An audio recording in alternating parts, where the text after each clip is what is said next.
ENCA.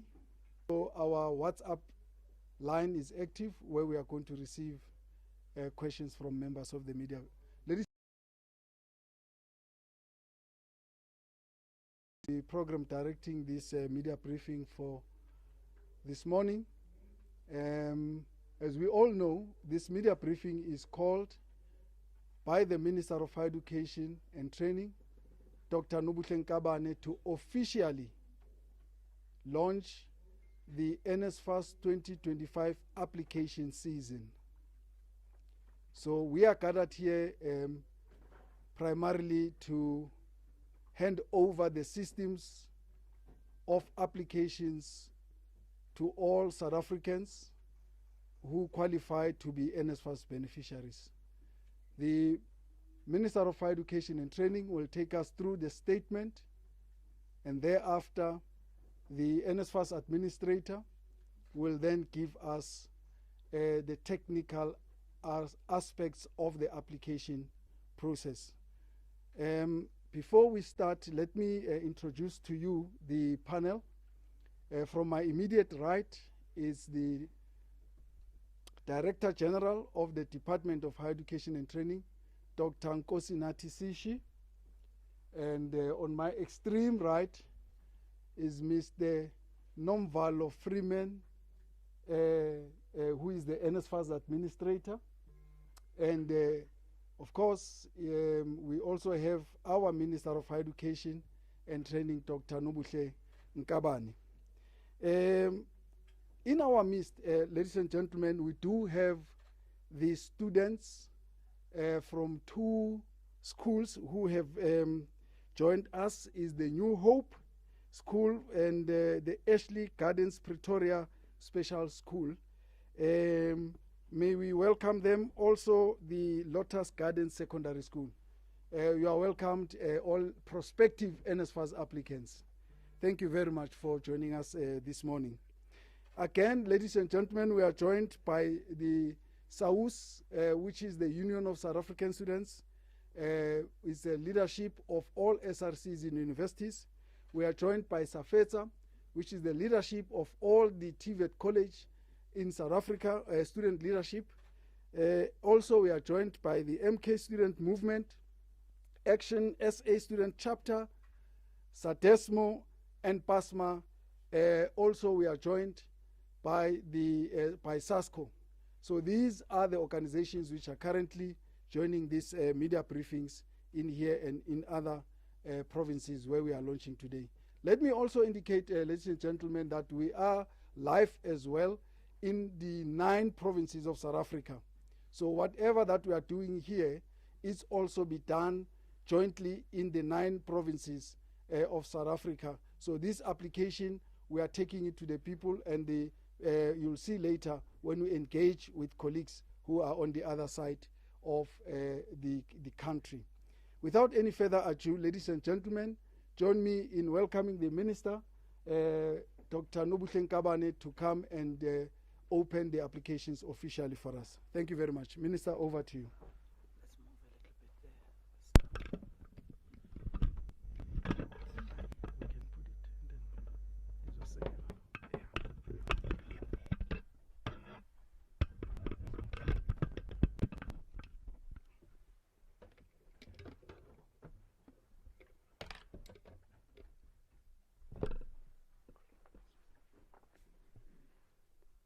Thank you so much, Program Director of the session, the Director General of the Department of Higher Education and Training, Dr. Nkosinathi Sishi, the NSFAS Administrator, Mr. Freeman Nobuhle, all DDGs present here today, NSFAS Executive Management and staff, the leadership of all our institutions, leadership of our student organization present here today, the leadership, the members of the media, our special guest today, the learners, fellow South Africans, good day. Today, I am delighted to officially open the National Student Financial Aid Scheme opening of the 2025 application process. It is of great importance that I outrightly announce that the 2025 application season commences today, the 20th of September 2024, and it will close on the 15th of December 2024. Today, as I am launching this application season, here in Pretoria, we have invited learners from various schools around Tshwane to come and apply for funding, assisted by the NSFAS servicing administrators and officials here on site. This then shows that we are indeed the government of the people, by the people. Not only this is live application process done here in Tshwane, but we are also demonstrating in all provinces of our country, targeting townships and rural schools. I'm going to then highlight key areas where we are demonstrating throughout the country. In Limpopo, we are at Estamaleka Comprehensive School. In Free State, we are at Itsu Secondary School. In the Northwest, we are at Rialeka Secondary School. In KwaZulu-Natal, we are at Edendale Technical High School. In the Northern Cape, we are at Imang Moho Comprehensive School. In the Eastern Cape, we are at Ikhala TVET College. In Gauteng, we are at Thubelihle High School. In Mpumalanga, we are at Sopungane Secondary School. And in the Western Cape, we are at Usasazo High School. Let me take this opportunity to thank all the schools and our TVET colleges that accepted our invitation to participate in this launch today. NSFAS will continue to have outreach programs in all provinces targeting our rural and township communities. It is important that I convey our best wishes as the department to our important guests, the learners, which are gathered here today with us, and to all our matriculants who will be sitting for their final examination next month. I therefore implore on all students who wish to study in any of the public universities and TVET colleges to apply timelessly and not to wait the last day. Learners do not have to wait for matric results to apply for NSFAS. They must apply now and avoid delays in the processing of their applications. In 2029, our government spending on education as a proportion of overall government expenditure was 22.7% in 2019-2020, at 7.2% of gross domestic product, far exceeding the benchmark set by UNESCO, which recommends allocation of 15 to 20% of the public spending to education and 4.4 to 6% of the GDP to education. Since its inception, NSFAS has supported more than 5 million beneficiaries, producing hundreds of thousands of skilled professionals and the middle class, especially from within the poor and working class sections of our society. Those are the motive forces that must be mobilized to contribute to the ongoing transformation of our country. And when we drive our transformation agenda as the country, as the government, we are deliberate and we are aggressive. The social transformation entails changing the material conditions of all South Africans for the better, and education plays a pivotal role in ensuring that this becomes a reality. NSFAS has been an instrumental vehicle in making sure that we produce the necessary labor force for a capable state. This year alone, NSFAS is supporting about 1.2 million students, and this number is anticipated to grow in the year 2025. This then demonstrates the role that the scheme has played in trying to change the structural colonial apartheid system that we have inherited. Those legacy persist even in the 30 years of our democracy. NSFAS is the only tool we have at our disposal for the total liberation of the children of the historically disadvantaged people in our country. As from this year, we have also decided to introduce measures to support students who are currently not supported by NSFAS bursary and funding policy. We successfully did this through the implementation of the first phase of the comprehensive student funding model, which ensures that the missing middle students access financial support from government in a form of a loan to pursue their studies. Government also continues to find mechanisms to ensure no one is excluded from the post-school education and training opportunities due to lack of funding. Work on other bursary and scholarship funding in the university sector shows that about 161,000 292 students in the public university systems receive bursary from the sources other than NSFAS. As we gradually implement our comprehensive funding model, we will continue to work with all funding stakeholders to ensure that we consolidate these multiple bursary schemes to ensure that we have a consolidated and efficient loan and bursary system in South Africa. The NSFAS bursary is open to all South African citizens and permanent residents with a combined household income of not more than 350,000 per annum. With this financial support, SASSA grant recipients automatically qualify for funding. The NSFAS bursary covers the cost of registration, the tuition, learning material, living allowances, personal care, transport and accommodation. It is important for me to emphasize that NSFAS will continue to make immediate funding decisions for SASSA first-time entering students. The NSFAS loan scheme is meant for students who come from families who have a total income of more than 350,000 but not more than 600,000 per annum. I therefore urge students to provide accurate information, particular parental information, when apply for NSFAS. I believe it is very important for me also to keep you abreast in terms of statistics as far as NSFAS applications is concerned. As it now, we are sitting at 171,945 applications since this morning. And we are anticipating that we are going to receive close to 800 or 700,000, excluding SASSA applicants. I am now going to hand over to the NSFAS administrator to take us through the technicalities of the application process. Fortunately, I was part of the demonstration this morning, walking around the center to see if the systems are up and running. I saw I was with students. The system is indeed efficient. Thank you so much.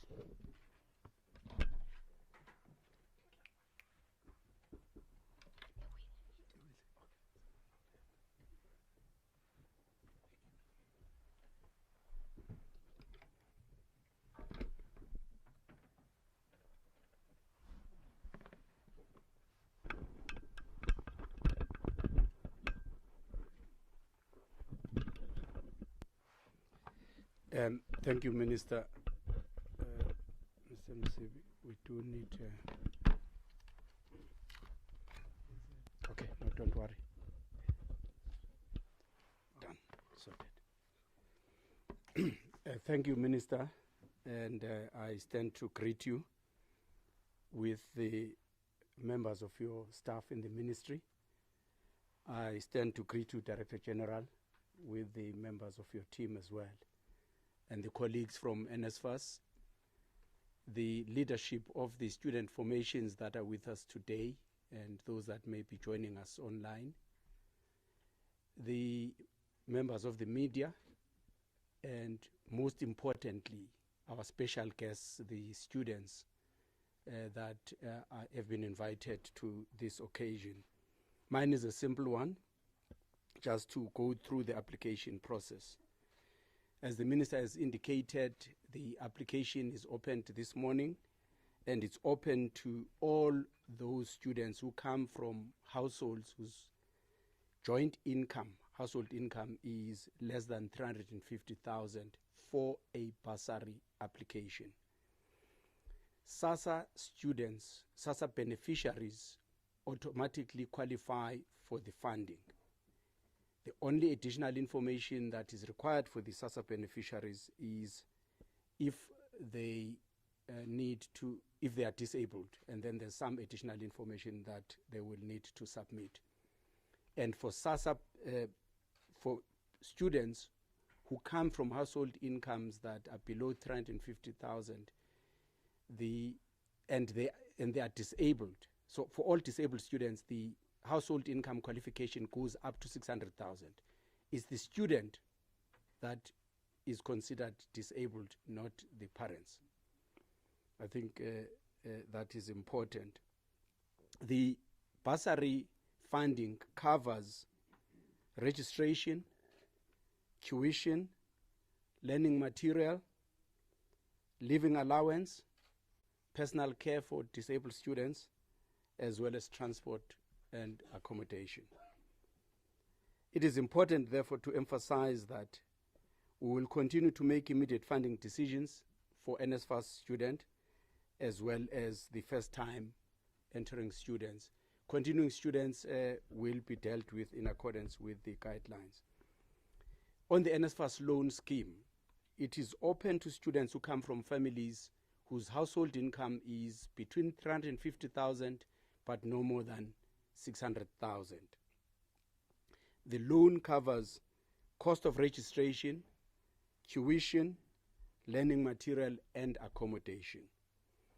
Living and personal care and transport allowances are not part of the loan scheme. I therefore urge students to provide accurate information, parental information, when they apply, so that it enables us to assess the application accordingly. If the information is incomplete or inaccurate, you may find yourself being rejected. You do have an opportunity to appeal, but if you submit the correct information and the information is fitting within the regulations, you will be funded instantly. By the end of this year, we will have made decisions on the provisional funding. You still need to apply to an institution of higher learning, whether TVET college or university. We fund you only if you are also registered at an institution. Otherwise, that funding would not be paid to you. So you need to make sure that you apply. The documents that you need to have with you, you must have a valid ID and other supporting document. In other words, there could be an NSFAS declaration form if you don't know your parents and you are above 18 but 34 and below, so that we are able to process your application accordingly, and the annexure will be in the application form to guide you. Students with disabilities, we do need additional information. There is an annexure on the website that you would have to fill, and that annexure must be submitted to a medical practitioner for the medical practitioner to ensure that they certify that you are indeed disabled. Non-SASSA beneficiaries or applicants must provide ID copies of parents, legal guardian or just guardian, or a spouse, and the NSFAS consent form. This is important because in order to assess your household income, we do need to check that with other parts, other institutions that would have that information, i.e. South African Revenue Services. I must emphasize this. No affidavits will be accepted as proof for funding requirements purposes. You give us the original documents, or you can't then substitute that for an affidavit. There might be areas where you provide additional information where affidavits would be applicable, but you'll be guided by the application form as well. Then how do you apply? You go to our website, www.nsfas.org.za,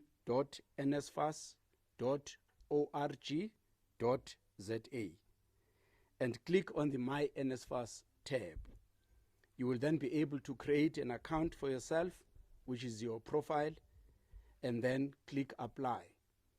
Please, in the past, students would create the profile and then leave the website. Please proceed on to apply, and the system will prompt you. Just watch what it says on the screen. When you've done the application, upload all of the documents that are necessary. For some other reason, some people might not have all of the documents, but you must make sure that all of the documents that you need, you upload, and then you will only be able to submit at that stage. All of the 172,000 applicants that the minister was referring to are people that have uploaded all of the necessary documents already.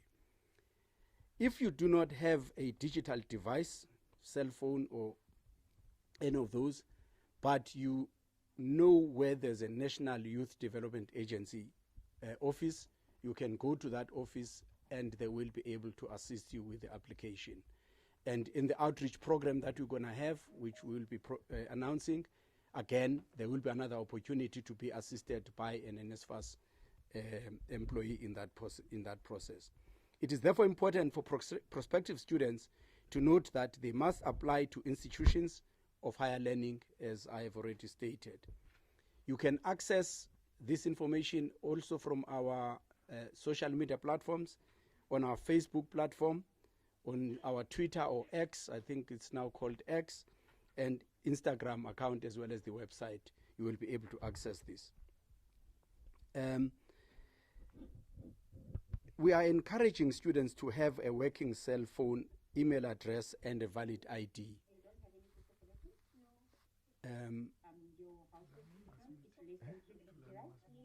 Tulani, please mute. Please. The application in session. There's an application in session, so we did not stage it just to show that it works. Yes. So I encourage students to have a cell phone, their ID, as well as the email address, so that we are able to assist them accordingly. And we will obviously ask you to upload all of the documents that you need to do so. That's all of the application process, and the website will be guiding you through the steps as you do the application. Now, I don't know, Minister, whether you want to see the dashboard, just quickly to have a sense. We will be able to track the pace at which we are processing the applications through the dashboard, so we'll be able to provide regular information on that basis. If Tulane, you could just display the dashboard. It will also assist us to track where the biggest number of applications are coming from. And then we'll be able to have a campaign to make sure that deserving students that come from those communities are also catered for. It's not coming up on the screen. Tulane? Oh yes, in the background there's if you just close this top screen here. Is this not yours? No, the dashboard is underneath. I can see it.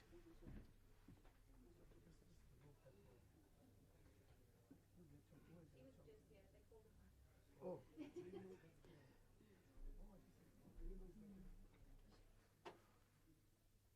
Just press that X there. No, just that X. Yes. Okay.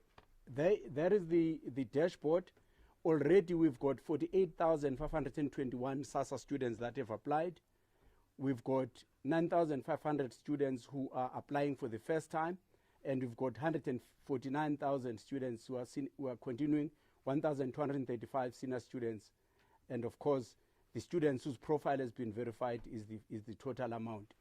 If you look at the, we will be able to track this by province. If you can just go to that, Tulane.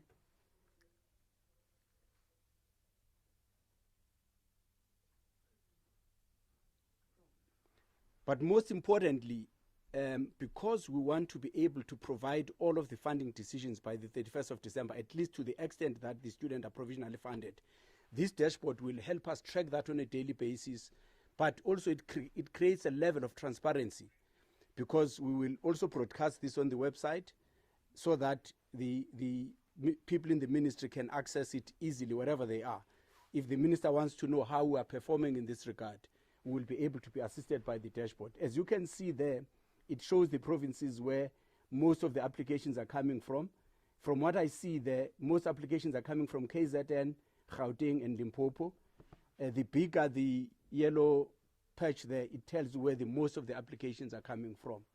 And then you can zoom into any of the provinces to see that process. As you go through the application process, we will know which provinces are not getting the most applications. We will know which towns we are not getting much traction, and then we will focus our campaign in ensuring that most of the students that are deserving apply in time, by using this information in ensuring that we respond to the demands on the ground that we would be assessing on the basis of this. I think I will stop there, Minister, for now, and then hand over to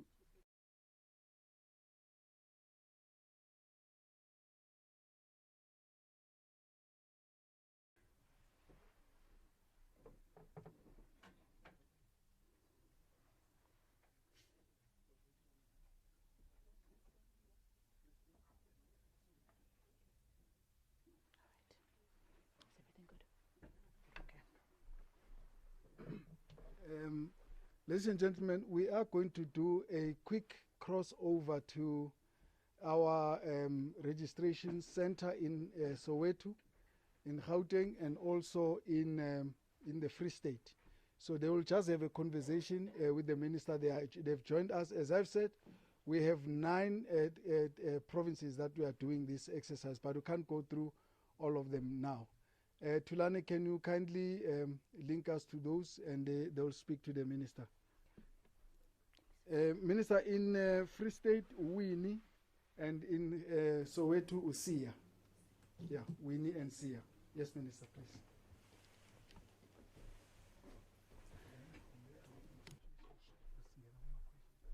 Maybe before I speak to Sia and Winnie, I just want to take this opportunity to welcome the Portfolio Committee members on Higher Education and Training. I see the chairperson and members of the Portfolio Committee present here today. You are welcome. Thank you so much for joining us. Winnie and Sia, we just want to get a brief. How are things on your side? Are the systems running? Is everything in order? Our learners accessing the systems? So far, how many applications did you receive?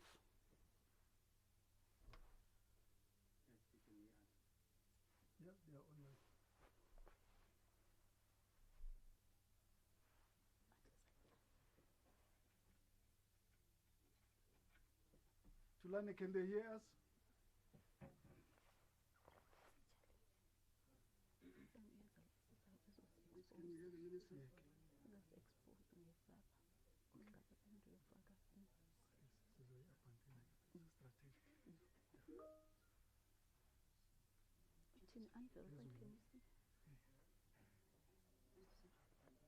Winnie, are you there?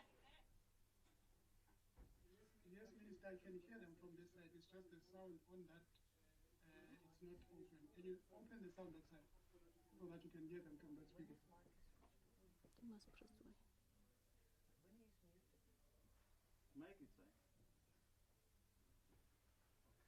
Winnie, can you unmute yourself? Yes, we can see. Unmute so that you can have a conversation.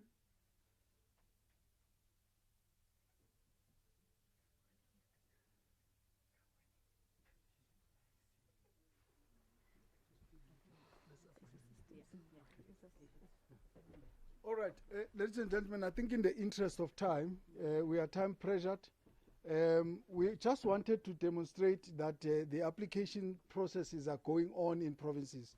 Now the colleagues are hard at work. You might have heard them at some point that they were also asking the learners the questions that the questions to fill in the application form. Now we are going to roll out this outreach program from today onwards up until the 15th of December. So this that we are seeing now and the dashboard is our operational space throughout these processes of applications. So this is ultimately what will be taking place throughout the year in terms of this application process. Now we are going to go to the second part. Yes. Oh, Minister did. Yes. Yes. We are going to go to the second part of our media briefing. Colleagues, as we normally do, we will be taking questions from members of the media regarding the presentation that the minister has made and the administrator has made. Now, again, can we subject our questions to the opening of the application season? My request to all of you as members of the media, as I'll be handing over to the Minister MLO, the Media Liaison Officer, Ukamagwini, who will now be chairing this session. Thank you very much. You are already late. So the system is working, ladies and gentlemen. Thank you very much. Tama, please take over. Thank you so much. Welcome, Winnie. Better late than never. Good afternoon, colleagues. Thank you so much for being here today. I understand that our colleagues have had a very long news day, especially for a Friday, but thank you so much for sticking through. And not just that, thank you to those who have just come. As Ubud Ishmael has said, we are going to now go to our second part of the briefing. If any members of the media are here and would like to ask questions specifically about today and the online application process, can we please begin with that? I just want to see a round of hands, please. Sinika from Newsroom Africa. Is there anyone else who's here who would like to ask a question? I think let's also check online WhatsApp. Is there a question on one? Okay, please tell us what the question is, Dumoulin.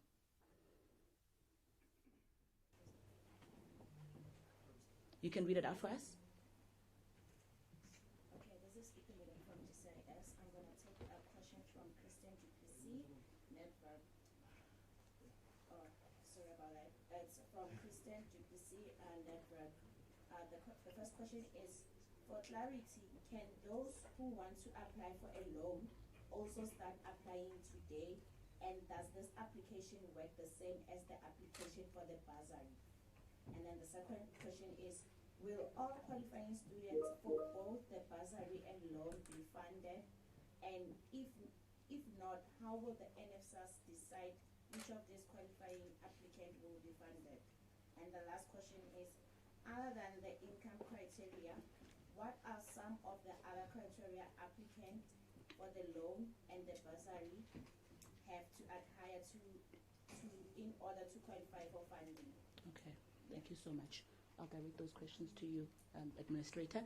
Ziniko from Newsroom Africa, what is your question? Good afternoon, Ziniko from Newsroom Africa. Just looking from the feedback that we're getting from the system, it seems as if Nkabane and KZN are leading in terms of the applications, which also reflects, the ability of those students to have access to internet. Now, we're looking at Limpopo, we're looking at the Eastern Cape, and many other rural provinces. They do not have immediate access to the net, as we are seeing now from the information that is coming through the system. And interventions talk to people visiting youth centers such as the NYD, if I heard correctly. There's a challenge of rural communities staying in villages where someone has to pay about 50 rands to go to town to access those villages. Is that practical? For me, if I'm not working, if my parents are not working, I don't have money to go to town. So how are we going to support those provinces? But also, we're looking at over 170,000 applications that are coming through already. So in terms of the capacity regarding the number of people the system can accommodate throughout this process, what are we looking at? Is there a number maybe that you can give us that maybe the system can accommodate 2 million, 5 million applications, so that we don't get to a point where at some point we are told or we're picking up as many of them that the system is broken down and you can't access it anymore. So in terms of the capacity of the system itself, what are we looking at? But also, I'm not sure if this is for the administrator or for the minister as well. As far as NSFAS is concerned and its government systems, we've seen students in this current year at varsity saying that we don't have places to stay in terms of accommodation, our fees have not been paid, we don't know what to do right now, we're being evicted at various higher education institutions. So what are the interventions to prevent that in this upcoming academic year? Thank you so much. Thank you, Ziniko. Are there any round of questions? Anyone else from the media who would like to ask a question before we call Mr. Nomvalo to the stage? All right, you may proceed, Mr. Nomvalo.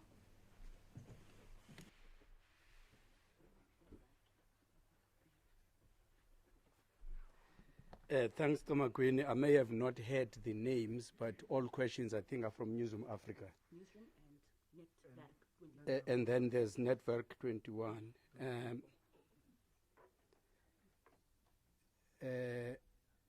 Can those who want to apply for a loan apply? Yes, you can apply for the loan already. It's open, and the system will guide you accordingly. Even if, in fact, you qualify for a different stream and you came down saying you need to apply for a loan and then your income, when you put your income level, it tells your income level is below 350, the system will redirect you to the right channel in that regard, vice versa as well. Will all qualifying students be funded? In terms of the government policy, as well as when you look at the terms of reference of the administrator, it's clear that policy is to fund all deserving students. The legislation is written in a way that says NSFAS cannot fund students when it doesn't have the funds to do so. But the legislation makes a provision for NSFAS when it comes to that scenario, that NSFAS will then write to the ministry, and the ministry will then discuss the matter with the Treasury. But the basic policy is that all deserving students are funded. What is the other criterion? It is the progress, academic progress. First, when you apply the first time around, we look at household income. But the second stage is we look at whether you are registered at an institution of higher learning and you are registered for a program that is supported by NSFAS. And that information, as you do the application, there's a drop-down menu. You will be able to select from there. You don't have to remember what those are. They are available on the system. So that's so it's income, household income. It's being registered at an institution of higher learning. And then if you are a continuing student, whether you are making progress on your studies beyond a certain point, which is stated in our guidelines, you do need to make progress. There's limited funds available, and therefore we do need to incentivize the learners to progress. The point about the students living in villages, we've got outreach program. With the outreach program, we also get assisted by other organs of state like the CETAs, like the National Youth Development Agency, to bring vehicles that have got mobile satellite connectivity. And we do go to the rural areas in order to do so. Some rural communities are well organized and they already know that this time is upon us, and they invite NSFAS to come and do so. But we do go to rural areas where we know connectivity is going to be an issue. And the information around where we're getting most application also directs us in terms of where the emphasis has got to be. How many can the system accommodate? Obviously, the applications are going to be ongoing for some time. Last year we had around 1 million applications, so we are going to be able to deal with all of the applications, even beyond 1 million if need be. That's not going to be the problem. Yes, because there is interface with other systems in other parts of government, like Home Affairs and so on, you may have some time delays there. But to avoid that as well, we've already, because we've got information from basic education, we've already taken steps to make sure that some of those validations, we've got the data to validate quickly. So that process shouldn't take too long to do so. The issue of accommodating students is an important point, and it also depends on the onboarding process. We've had a roadshow recently on accommodation issues. One of the things that we're picking up is that the onboarding process at the beginning of the year determines everything else. If that onboarding process is not done properly, in other words, a student gets moved into an accommodation and NSFAS is supposed to be funding that student, but NSFAS is not informed of the student being there, or the student goes to one accommodation, for whatever reason they move to another accommodation because they can share the accommodation and maybe share the money. All of those things complicate the process, and then you find that at the end of the day there are delays in processing payments and all of that. But if the onboarding process is proper, which is why we're putting an emphasis to deal with all of the applications as at the end of December, as well as once we get the registration information in January, we want to be able to process those applications as quickly as possible, so that no student should go to March without knowing whether they're funded or not funded. That is disruptive to the academic progress of the student. So we've put a plan in place to be able to process those things in time to avoid that. And there is a contingency plan that the team is working on. Some students might arrive at an institution of higher learning without all the decisions being made. How are we going to deal with that? And we're liaising with student bodies in order to find a mechanism to deal with that without spoiling the onboarding process, because the onboarding process is critical for payments at the end of the process, at the end of the day. Thank you.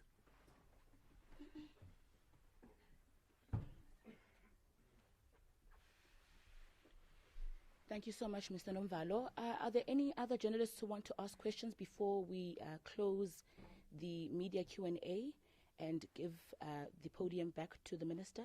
Any other questions online? Nothing else. All right. I think it's only appropriate that we invite the Minister back to the podium just for some feedback.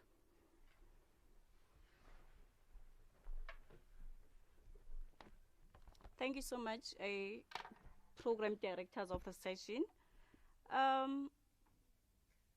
I'm going to just reflect on my observation this morning during our session with students when they were demonstrating the system, how it works, is that the limitation that I picked up, students, they do not record or save somewhere or capture somewhere their password.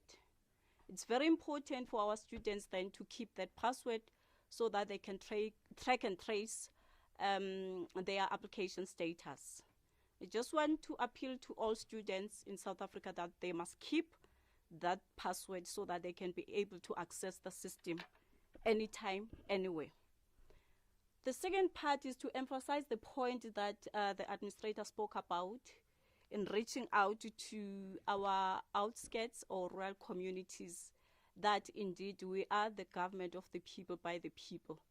We'll be embarking on an outreach program throughout the country, targeting those rural provinces to make sure that our people, they do access the system as we try to expand in terms of post-education and training, as we try to improve access as well as success. That's our drive. We're going to make sure that we reach out to those areas that you believe they do not have access to either connectivity or they do not understand how to apply for NSFAS. We want our learners to tap into these opportunities as we try to address those who are not in school, not in education, and not in training. We want to make sure that they are part and parcel of our economic drive as the country through the skills revolution. We're hoping that we are going to travel this journey together with the student formations, with private sector, with the learners, with the teachers, and everyone. We need to bring everyone on board to make sure that we are successful in trying to meet our constitutional obligation, which is under Section 29 of the Constitution. Thank you so much for being such a good audience.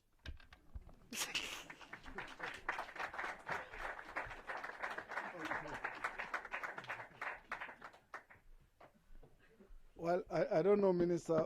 No, indeed, they are deserving the compliment now that they are even clapping. Ladies and gentlemen, this brings us to the end of our media briefing.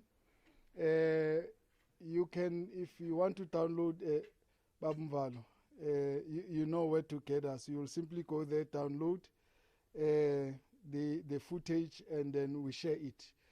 We want to challenge you all who are here that let's spread the word that the NSFAS application for 2025 is open.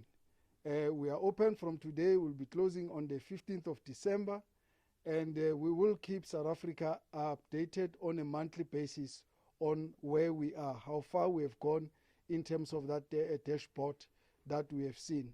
And all the NSFAS details are there on our website.